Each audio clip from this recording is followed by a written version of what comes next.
যদি বাবা নামাজি হয় অবশ্যই ছেলে নামাজি হবে, যদি মা নামাজি হয় অবশ্যই মেয়ে নামাজি হবে। যদি বাবা নামাজি হয় না রে, আপনি কখনোই কল্পনা করবেন না ছেলে নামাজি হবে। যদি মা বেনামাজি হয় মেয়ে বেনামাজি হবে। যদি মা বেপর্দাহীন হয় মেয়ের মধ্যে পর্দা থাকবে না। যদি বাবার মধ্যে আদব না হয় তাইলে ছেলের মধ্যেও আদব হবে না। যদি বাবা দাদা আল্লাহওয়ালা না হয় ওই ছেলে নাতিরাও আল্লাহওয়ালা হবে না। ও মুসলমান, ও আমার জামশির ভাইরা বাবাজিরা, খেয়াল করে কথাটা শুনে রাখেন।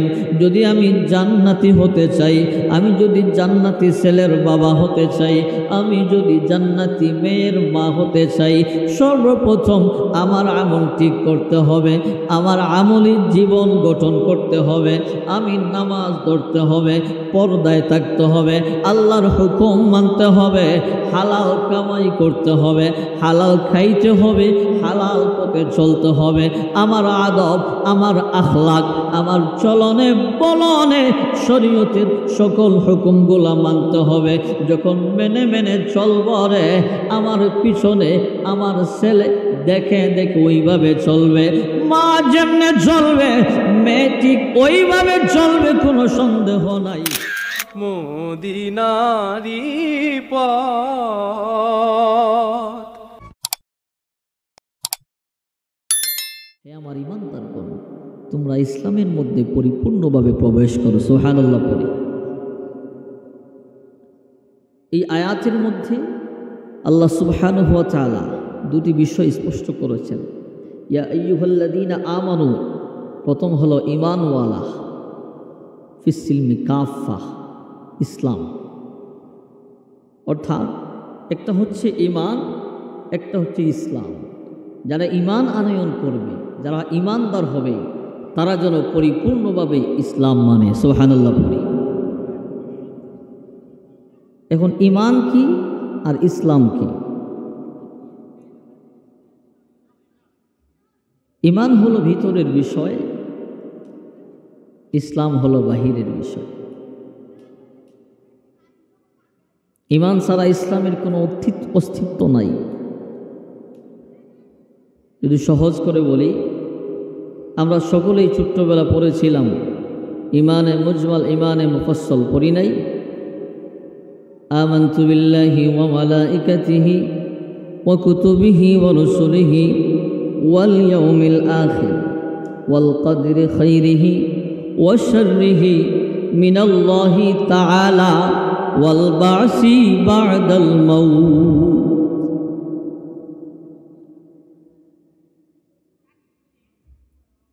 ওই প্রত্যেকটি বিষয়ের উপর আপনি ঈমান আনবেন, মানবেন, দিলে ধারণ করবেন। আমানতু বিল্লাহি ওয়া মালাইকাতিহি ওয়া কুতুবিহি ওয়া রুসুলিহি ওয়াল ইয়াউমিল আখির ওয়াল কদরি খাইরিহি ওয়া শাররিহি মিনাল্লাহি তাআলা ওয়াল বা'সি বা'দাল মাউত। আল্লাহর উপর ঈমান আনবেন, রাসূলের উপর ঈমান আনবেন, ফেরেশতাদের উপর ঈমান আনবেন, কিতাবের উপর ঈমান আনবেন, তাকদীরের উপর ঈমান আনবেন, এমনকি আখিরাতের উপর। আর ইসলাম কি? ঈমান হলো ভিতরের বিষয়, ইসলাম হলো বাহিরের বিষয়। ইসলামের মানা হলো নামাজ, ইসলামের মানা হলো রোজা, ইসলামের মানা হলো হজ, ইসলামের মানা হলো যাকাত, ইসলামের মানা হলো শরীয়তের হুকুম আহকাম। যেগুলা হালাল করেছে সেগুলা হালাল বলে মানা, যেগুলা হারাম করেছে সেগুলা হারাম বলে মানা। সেটার নাম হলো ইসলাম।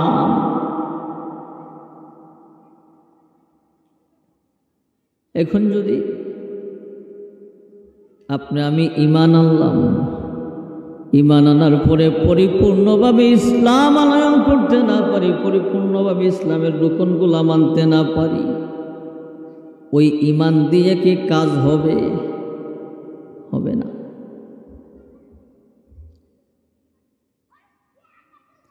ঈমান আনয়ন পরে, ঈমান আনার পরে আল্লাহকে আল্লাহ বলে স্বীকার করার পরে, আল্লাহর রাসূলের সব কিছু মানার পরে আপনার কাজ হলো ইসলামের বিধিবিধান, হুকুম আহকাম, যে রুকন যেগুলো আছে সবগুলো আপনি পরিপূর্ণভাবে মানবেন। যদি মানতে পারেন আপনি খাঁটি মুমিন, যদি মানতে না পারেন তাইলে আপনি কখনোই মুমিন হন নাই। হুজুর কথা বলেছেন, আমরা শুধু ইসলাম মানি কবরে, ইসলাম মানে মাইয়িত গোসলে, মাইয়িতের পোশাকে আমরা ইসলাম খুঁজি ওই বিষয়গুলা নিয়ে, কিন্তু মূল ইসলাম তো ওই জায়গায় নয়, মূল ইসলাম তো ওই জায়গায় নয় রে।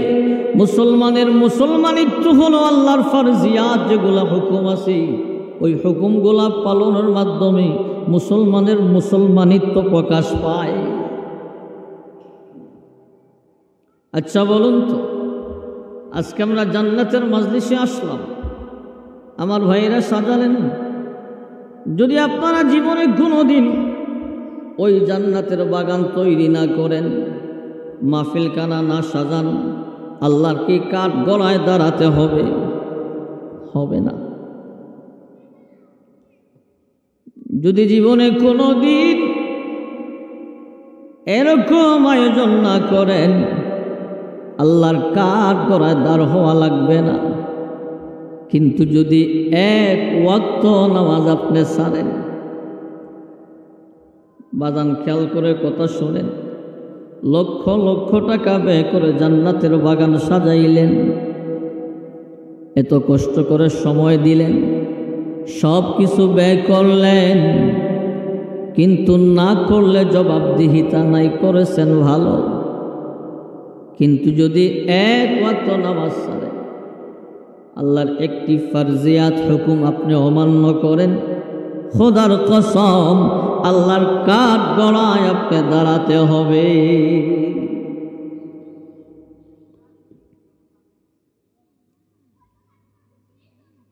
তাইলে নামাজের গুরুত্ব বেশি নাই, ওয়াজ মাহফিলের গুরুত্ব বেশি? আওয়াজ দিয়ে বলেন।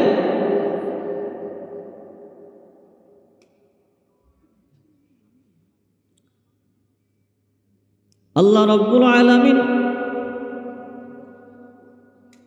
আল্লাহর হুকুমের পাশাপাশি শরীয়তের আরো কিছু ফরজ বিধান দিয়েছেন।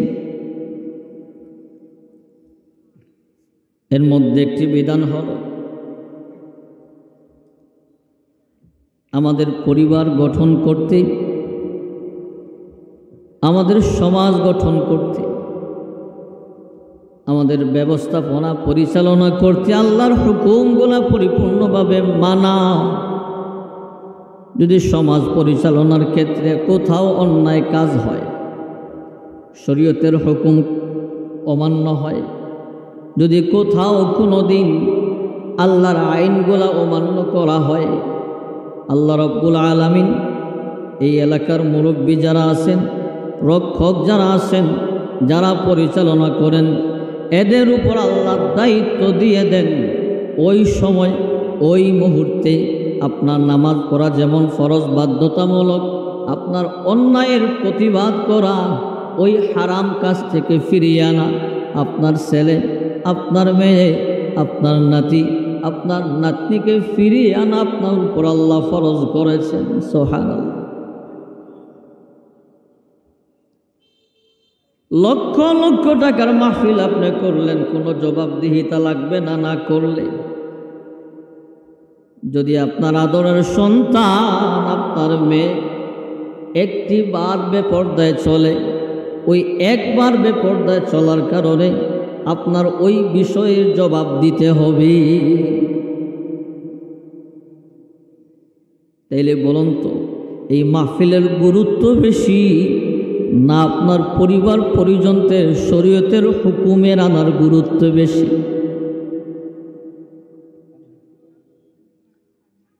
এই বর্তমান সময়ের মধ্যে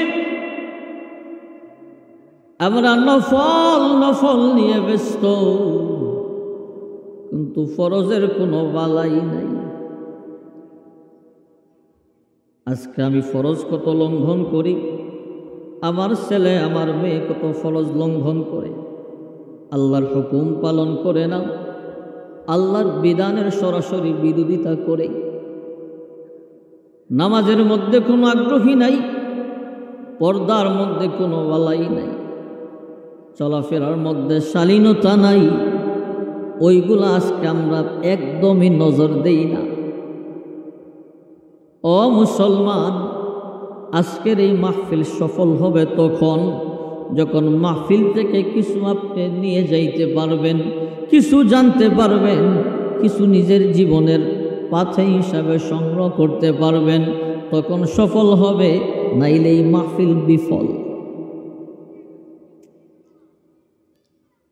উলামায়ে কেরাম আসবেন, শরীয়তের নির্দিষ্ট বিষয়ে কিছু কথা বলবেন, হালাল হারাম সম্পর্কে অবগত করবেন।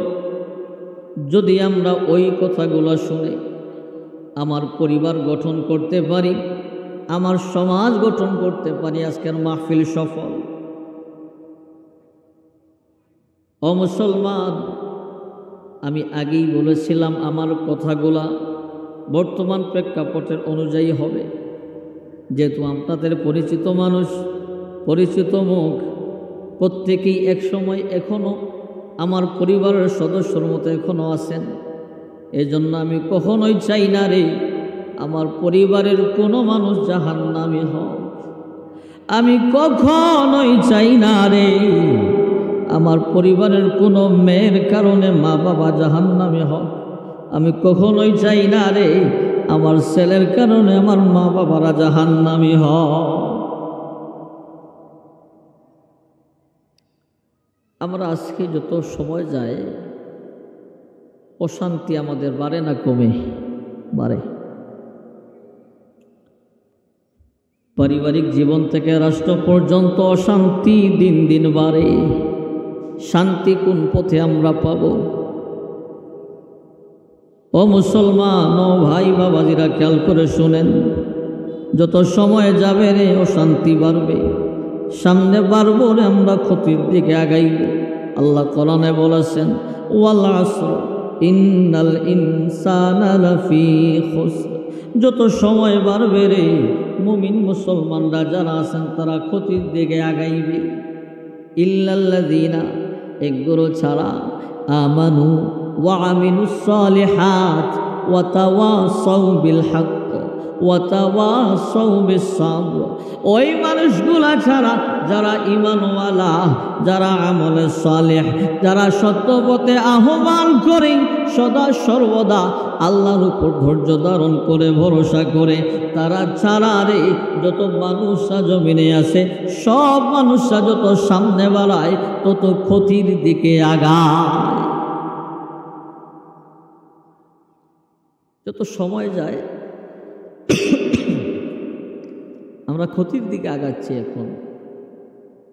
কিন্তু ওই মানুষগুলা ছাড়া যারা ঈমানওয়ালা, যারা আমলে সালেহ, যারা সত্য পথে চলেন, পরিবারকে সত্য পথে চালায়, অধীনস্থ মানুষ যারা আছেন সত্য পথে চলার জন্য যারা আহ্বান করে এবং সদা সর্বদা প্রতি মুহূর্ত আল্লাহর উপর ভরসা করে ধৈর্য ধরে সবর করে, যখন যে সিদ্ধান্ত আল্লাহ দেন, যখন যে পরিস্থিতির মধ্যে পড়ুক, সদা সর্বদা আল্লাহর উপর সুপর্দ হয়, আল্লাহকে ভরসা করে খুশি হয়, সবর করে যারা, তাদের কোনো ক্ষতি নাই। এখন আমরা কোনটার মধ্যে আছি?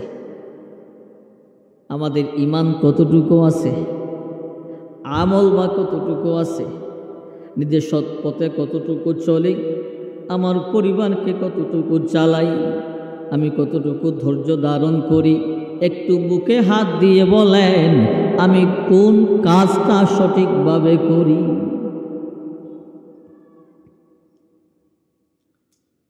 ঈমানের বিষয়ে যদি বলেন, অবাজান জানার নাম ঈমান নয়, মানার নামটা হলো ঈমান। আপনি জানলেন, সব কিছু জেনে নিলেন, কিন্তু মানতে পারলেন না, মানলেন না, আমল করলেন না, আপনার কোনো জানার দাম নাই।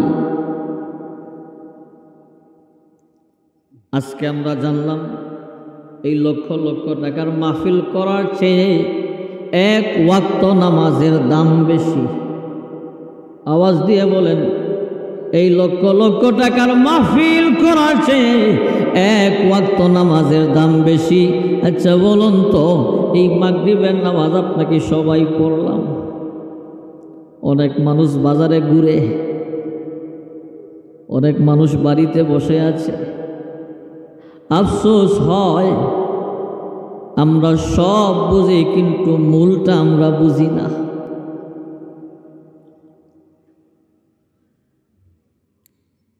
তাইলে আমরা আমলে সালেহ হতে পারলাম না। আমরা ঈমানওয়ালাদের মধ্যেও নাই, আমলে সালেহিনদের মধ্যে আমরা নাই। 3 নম্বর বিষয় হলো, যারা সত্য পথে চলে, পরিবারকে সৎ পথে চালায়, অধীনস্থ মানুষদেরকে যারা সত্য পথে আহ্বান করে। আচ্ছা খোঁজ নিয়ে দেখি আমরা ওই পথে আছি কি না।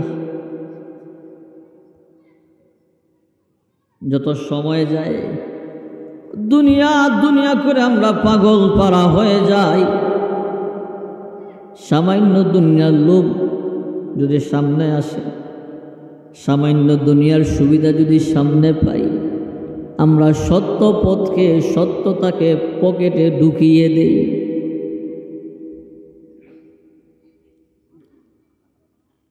আমি নিজের সৎ পথে চলতে পারি না, আমার পরিবার, আমার ছেলে, তাকেও সত্য পথে রাখতে পারি না। আমাদের আদরের সন্তান আজকে নামাজের মুখে নাই, আদবের সন্তান, এত কলিজার টুকরা সন্তান, যেভাবে চাই ওইভাবে বড় হয় নাই। কোনো মা বাবা চায় না আমার সন্তানের কারণে সমাজের মধ্যে আমি লাঞ্ছনার শিকার হই। সবাই চায় মা বাবার জন্য যেন সন্তান কানার চোখের শীতল হয়, দেখলে যেন চক্ষুখানা শীতল হয়, এরকম সন্তান সকলেই চায়। কিন্তু আমরা চাইতে হলে, এরকম সন্তান পেতে হলে কি কি কাজ করতে হবে সেটা আমরা করতে পারি না। আমার সন্তান যেমনি ইচ্ছা তেমনি চলে, আমার মেয়ে যেমনি খুশি তেমনি চলে, আমরা কখনোই সেগুলা খোঁজ খবর নেই না। তাইলে আমরা আমাদের ছেলে মেয়েদেরকে, এমনকি আমরা সত্য পথেও চলতে পারতেছি না এখন। তাইলে আল্লাহর কথা, আমরা যত সময় যায় ক্ষতির দিকে আগাইতেছি। আমরা 1 নম্বরেও নাই, ঈমানওয়ালাদের মধ্যেও নাই, আমলে সালেহিনদের মধ্যেও নাই। আমরা সব পরিবার পরিজনকে সত্য পথে চালানোর মধ্যে আমরা নাই। আসুন পরেরটা,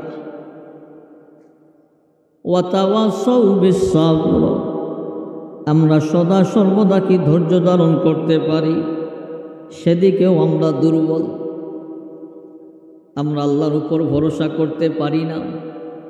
আজকে আমরা ভরসা করি আমার ছেলের উপর, আজকে ভরসা করি ব্যবসার উপর, ভরসা করি রুজির উপর, ভরসা করি প্রবাসে থাকা আমার ছেলের উপর। ও ভাজান, ও ভাই, যদি আপনি ওই ভরসা করেন যে আমার ছেলে টাকা দিবে আমি চলবো, আমার ব্যবসা আছে, ব্যবসার থেকে লাভবান হব আমি চলবো, তাইলে আপনি ভুল পথে আছেন। আপনার চালানোর মালিক, আপনাকে চালানোর মালিক, আপনার সব কিছু খেয়াল রাখার মালিক ব্যবসা প্রতিষ্ঠান নয়, আপনার ছেলে নয়, আপনার মেয়ে নয়, আপনার প্রবাসে থাকা ছেলেও নয়। আপনাকে চালানোর মালিক একমাত্র তিনি হলেন আল্লাহ। যদি কোনো মানুষ সদা সর্বদা একমাত্র আল্লাহকে ভরসা করতে পারে, আল্লাহ রাব্বুল আলামিন বলেন, একটি পাখি যেমন শূন্য হাতে খালি পেট নিয়ে ঘর থেকে বের হয়, আবার সন্ধ্যাবেলা আবার আল্লাহ রাব্বুল আলামিন তার সবগুলা ক্ষুধা নিবারণ করে ভরা পেটে আবার তার বাসায় পাঠায়। যদি কোনো গোলাম, আমার কোনো যদি বান্দা ওই নিয়ত করতে পারে ওইভাবে আমাকে ভরসা করতে পারে, খোদার কসম করে বলি রে, ওই পাখির মতো আমি রিজেক দেব, আমার গোলাম কখনোই টের পাবে না। তো সেই ভরসা নাই বিদায় আমাদের রিজেকের মধ্যে বরকত নাই। এই বিষয়গুলো থেকে আমাদের ফিরে আসার প্রয়োজন আছে না নাই? যদি ফিরে আসছে তাই কি করতে হবে? আল্লাহর হুকুম মানতে হবে, আল্লাহর ফরজিয়াত আইনগুলা মানতে হবে। ও বাজান, প্রথম আইন হলো আপনার 5 ওয়াক্ত নামাজখানা ঠিক করতে হবে। যদি বাবা নামাজি হয় অবশ্যই ছেলে নামাজি হবে, যদি মা নামাজি হয় অবশ্যই মেয়ে নামাজি হবে। যদি বাবা নামাজি হয় না রে, আপনি কখনোই কল্পনা করবেন না ছেলে নামাজি হবে। যদি মা বেনামাজি হয় মেয়ে বেনামাজি হবে। যদি মা বেপর্দাহীন হয় মেয়ের মধ্যে পর্দা থাকবে না। যদি বাবার মধ্যে আদব না হয় তাইলে ছেলের মধ্যেও আদব হবে না। যদি বাবা দাদা আল্লাহওয়ালা না হয় ওই ছেলে নাতিরাও আল্লাহওয়ালা হবে না। ও মুসলমান, ও আমার জামশির ভাইরা বাবাজিরা, খেয়াল করে কথাটা শুনে রাখেন। যদি আমি জান্নাতি হতে চাই, আমি যদি জান্নাতি ছেলের বাবা হতে চাই, আমি যদি জান্নাতি মেয়ের মা হতে চাই, সর্বপ্রথম আমার আমল ঠিক করতে হবে, আমার আমলি জীবন গঠন করতে হবে। আমি নামাজ ধরতে হবে, পর্দায় থাকতে হবে, আল্লাহর হুকুম মানতে হবে, হালাল কামাই করতে হবে, হালাল খাইতে হবে, হালাল পথে চলতে হবে। আমার আদব, আমার আখলাক, আমার চলনে বলনে শরীয়তের সকল হুকুমগুলা মানতে হবে। যখন মেনে মেনে চলব রে, আমার পিছনে আমার ছেলে দেখে দেখে ওইভাবে চলবে। মা যেমনে চলবে মেয়ে ঠিক ওইভাবে চলবে, কোনো সন্দেহ নাই। আর যদি মায়ের আমলের মধ্যে ত্রুটি বিচ্যুতি হয় তখন মেয়ে দেখবে আমার মা তো মুসলমান।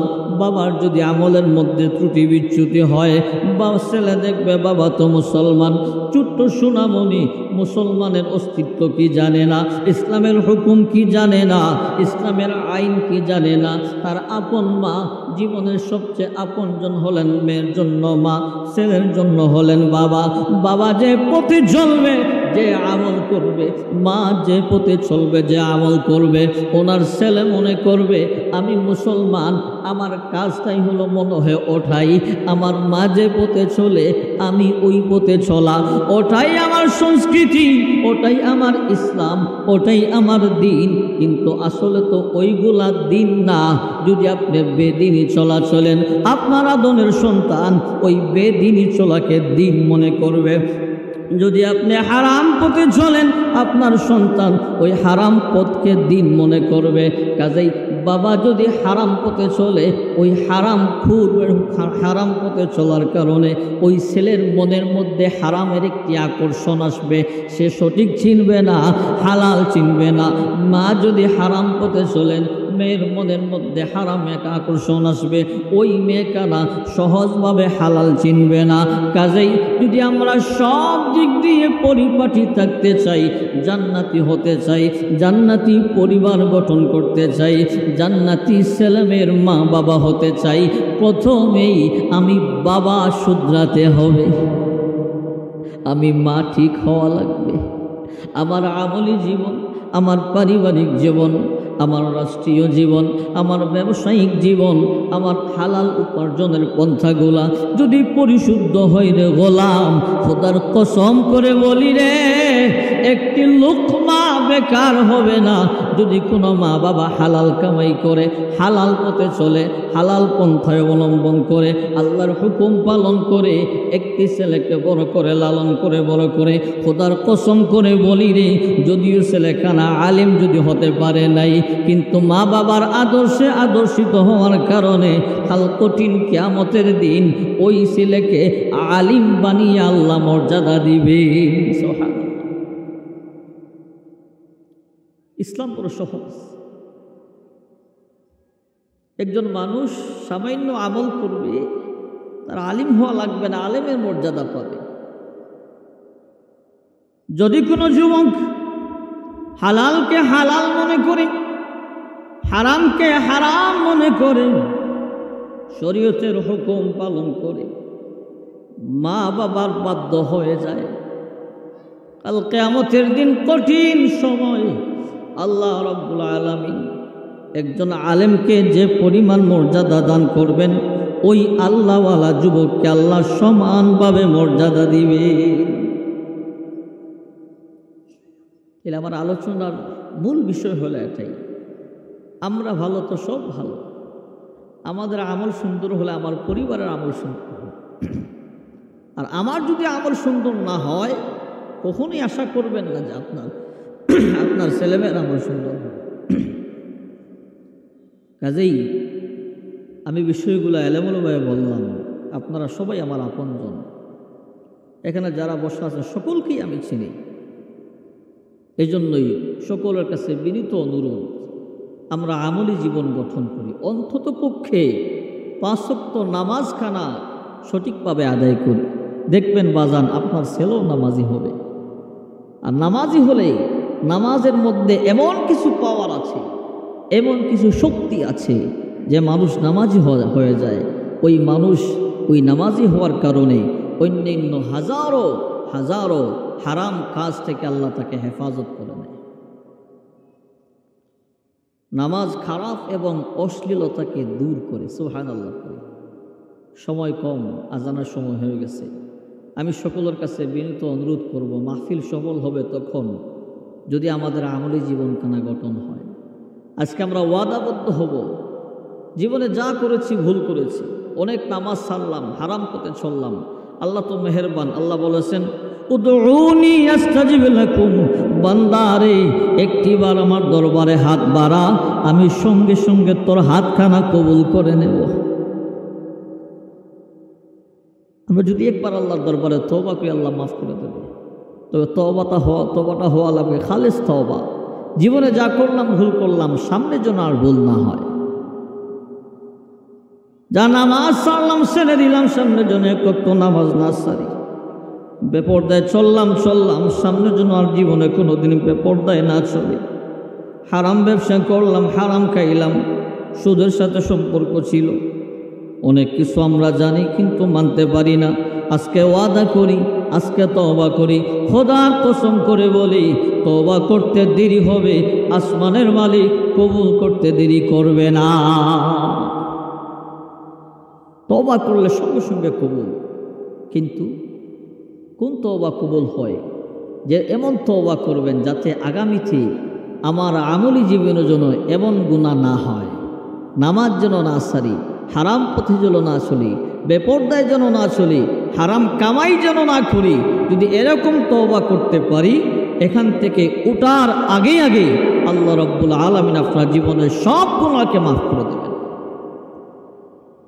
আল্লাহ রাব্বুল আলামিন যেন আমাদের সকলকে আমলি জীবন গঠন করার তৌফিক দেন।